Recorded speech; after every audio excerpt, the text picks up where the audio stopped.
नमस्कार दोस्तों, मेरे चैनल आदर्श नारी में आपका स्वागत है। तो दोस्तों, कैसे हैं आप सब? ये बताने के लिए जल्दी से मेरे कमेंट बॉक्स में जय माता दी लिख दीजिए। माता रानी आप सभी की सारी मनोकामनाएं पूर्ण करेंगे। तो दोस्तों, आज हम बात करने वाले हैं कि हमें पूजा के दौरान किन बातों का खास ख्याल रखना चाहिए, कौन सी गलतियां नहीं करनी चाहिए और किन गलतियों के कारण हमें दुष्ट परिणाम भुगतना पड़ सकता है। तो दोस्तों, इस वीडियो को लास्ट तक देखिए क्योंकि मैंने ज़्यादा से ज़्यादा उन सभी पॉइंट को कवर करने की कोशिश की है जो कि आपको ध्यान रखनी है पूजा के दौरान। तो चलिए देखते हैं।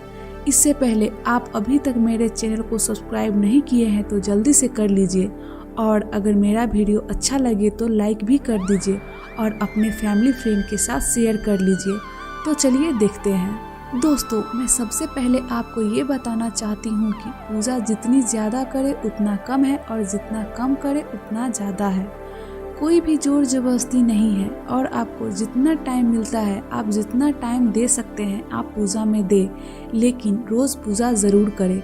भगवान के सामने एक दीपक ज़रूर जलाएं और भगवान का नाम ज़रूर लें। अगर आप चलते फिरते भी भगवान का नाम लेते हैं तो भगवान उसको भी सुनते हैं और उसका भी हमें फल प्राप्त होता है। जिनको टाइम नहीं मिलता, जो वर्किंग है, वो कभी भी पूजा कर सकते हैं और जिसको टाइम मिलता है, जो घर में रहते हैं, वह किसी भी तरह कोशिश करके टाइम निकाले और सुबह शाम भगवान के सामने एक दीपक जलाएं। भगवान को भोग लगाएं, जो भी आपके पास हो उसी से भोग लगाएं, तो उसका बहुत ही अच्छा सकारात्मक प्रभाव हमारे जीवन पर पड़ता है। हमारे घर में सकारात्मक ऊर्जा उत्पन्न होती है जो कि हमारे जीवन को खुशियों से भर देती है। दोस्तों, पूजा करते वक्त जिस बात का सबसे पहले ध्यान रखना चाहिए, जिन नियम का सबसे पहले पालन करना चाहिए, वो है कि पंच देवता की पूजा हमें रोज करनी चाहिए। पंच देवता है श्री गणेश भगवान, सूर्य भगवान, भगवान शिव, भगवान विष्णु और माँ दुर्गा।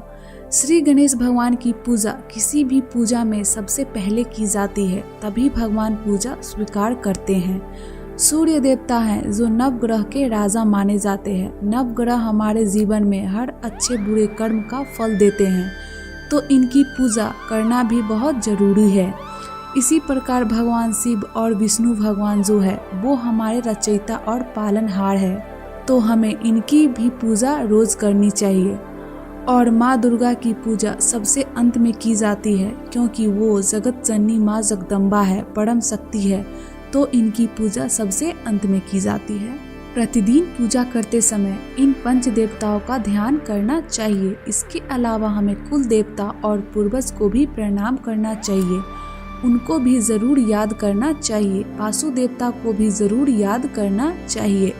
इससे लक्ष्मी की कृपा प्राप्त होती है और हमारी समृद्धि बढ़ती है। तो ये तो हुआ कि हमें पंच देवता की पूजा रोज करनी चाहिए। अब जानते हैं कि हमें पूजा किस प्रकार करनी चाहिए। तो हमें पंचोपचार से पूजा करनी चाहिए। पंचोपचार का अर्थ होता है कि पहले भगवान को स्नान करना, फिर धूप, दीप, चंदन, फूल चढ़ाना और प्रसाद चढ़ाना। ये होता है पंचोपचार से पूजा करना। और दोस्तों, पंचोपचार से पूजा करने के बाद हमें आरती जरूर करनी चाहिए और इसके बाद क्षमा याचना करनी चाहिए। इसके अलावा अब एक बहुत ज़रूरी चीज़ है पूजा में, वो है तुलसी। हमें पूजा करते समय तुलसी भगवान को ज़रूर अर्पित करना चाहिए। ऐसा कहा जाता है कि आप तुलसी नहीं रखते पूजा में तो भगवान भोग ग्रहण नहीं करते हैं। तो दोस्तों, तुलसी से संबंधित कई नियम बताए गए हैं। सबसे पहला नियम है कि शिव जी, गणेश जी और भैरव जी को तुलसी नहीं चढ़ानी चाहिए। तुलसी का पत्ता बिना स्नान किए नहीं तोड़ना चाहिए। शास्त्रों के अनुसार यदि कोई व्यक्ति बिना स्नान किए तुलसी के पत्तों को तोड़ता है तो पूजा में चढ़ाए गए ऐसे पत्तों को भगवान स्वीकार नहीं करते हैं। तुलसी के पत्तों को 11 दिनों तक बासी नहीं माना जाता है। इन पत्तियों को हर रोज जल छिड़क कर पुनः भगवान को अर्पित किया जा सकता है। और एक बात का खास ख्याल रखना चाहिए कि रविवार, एकादशी, द्वादशी, संक्रांति तथा संध्या काल में तुलसी के पत्ते नहीं तोड़ने चाहिए। इसी प्रकार दोस्तों, गंगा जल का हमारे पूजा में बहुत महत्व होता है। तो गंगा जल को कभी भी प्लास्टिक के बोतल में या किसी अपवित्र धातु में नहीं रखना चाहिए। अपवित्र धातु जैसे एल्युमिनियम, लोहे को अपवित्र धातु माना जाता है। गंगा जल को तांबे के बर्तन में रखना शुभ माना जाता है। रोज की पूजा में आप लोटे में जल लेके रखते हैं, उनमें थोड़ा गंगा जल मिला दे और उसी से भगवान को स्नान कराए और खुद के ऊपर भी थोड़ा छिड़क ले, जिससे आप पवित्र या शुद्ध हो जाएंगे। तो दोस्तों, पूजा करते वक्त दुर्वा का प्रयोग किया जाता है। दुर्वा एक प्रकार की घास है जो खास किसी विशेष पूजा में प्रयोग किया जाता है। लेकिन जब हम दुर्वा का प्रयोग करते हैं तो हमें इस बात का ध्यान रखना चाहिए कि माँ दुर्गा को दुर्वा नहीं चढ़ाई जाती है। ये श्री गणेश भगवान को प्रिय है, तो ये पूजा करते समय गणेश भगवान को अर्पित करनी चाहिए। और एक बात जो ज़रूरी है, दुर्वा रविवार को नहीं तोड़नी चाहिए। पूजा करते वक्त हमें दीपक ज़रूर जलाना चाहिए। हमेशा कोशिश करनी चाहिए कि 2 दीपक जलाएं, पहला घी का दीपक और दूसरा तेल का।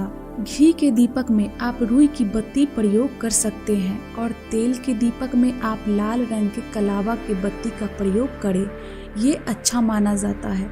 और तेल के दीपक में तिल का तेल हो तो और अच्छा माना जाता है, शुभ माना जाता है। तिल के तेल का दीपक जलाने से हमारे घर के निगेटिव एनर्जी खत्म होती है। घी का दीपक हमें सुबह शाम जलाना चाहिए भगवान के सामने और आरती करनी चाहिए। दीपक जलाते समय हमें कुछ खास बातों का ध्यान रखनी चाहिए। एक दीपक से दूसरे दीपक को बिल्कुल न जलाए, या फिर अगरबत्ती से दीपक न जलाए, या दीपक से अगरबत्ती न जलाए। जो ऐसा करता है वो शास्त्रों के अनुसार वो लोग रोगी हो जाते हैं।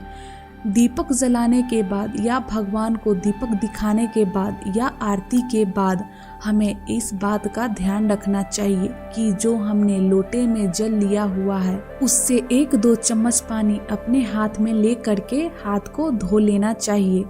पूजा के समय जब हम आसन पर बैठते हैं भगवान को पूजा करने के लिए, उस वक्त भी हमें कुछ बातों का ध्यान रखना चाहिए।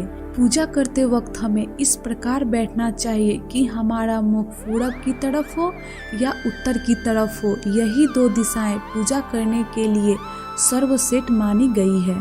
जिस आसन पर हम बैठते हैं वह आसन ऊन का होना चाहिए। अगर वह लाल रंग का या पीले रंग का हो तो उसे शुभ माना जाता है।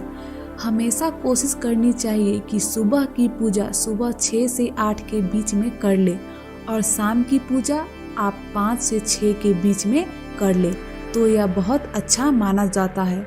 हमेशा पूजा करने के बाद घी के दीपक या कपूर से आरती जरूर करनी चाहिए। आरती करते वक्त हमें कुछ बातों का विशेष ध्यान रखना चाहिए। भगवान की चरणों की 4 बार आरती करे, नाभि की 2 बार आरती करे और मुख की 1 या 3 बार आरती करे।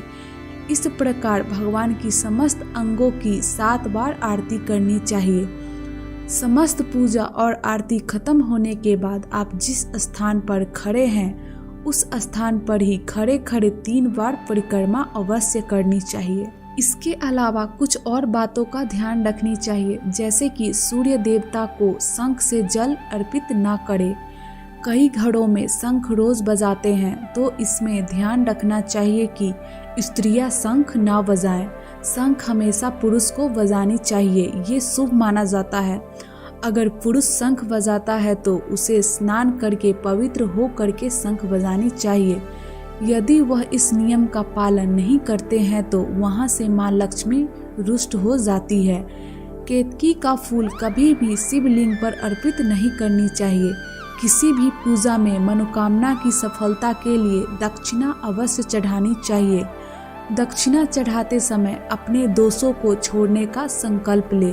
शास्त्रों के अनुसार शिव जी को प्रिय है बेलपत्र, तो हमें शिव जी को जरूर बेलपत्र चढ़ाना चाहिए, इससे वह खुश हो जाते हैं।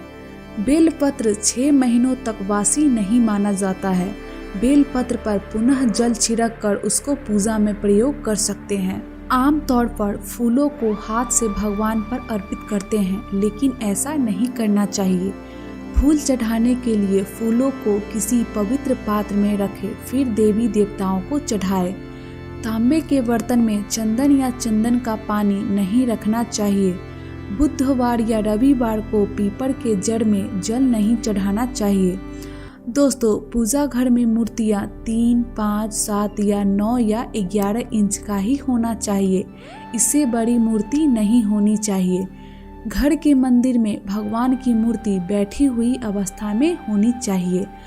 हम जब भी पूजा करते समय भगवान को चंदन, कुमकुम, सिंदूर अर्पित करते हैं, तब हमें कुछ बातों का विशेष ध्यान रखनी चाहिए। जितनी भी देवियां हैं, आप उन्हें सिंदूर या कुमकुम अर्पित कर सकते हैं, लेकिन जितने भी देव हैं उन्हें रोली चंदन अर्पित करनी चाहिए। कुमकुम या सिंदूर नहीं लगाना चाहिए। देवों में गणेश भगवान को और हनुमान जी को आप सिंदूर अर्पित कर सकते हैं। हमेशा सिंदूर लगाते समय अनामिका उंगली का प्रयोग करनी चाहिए।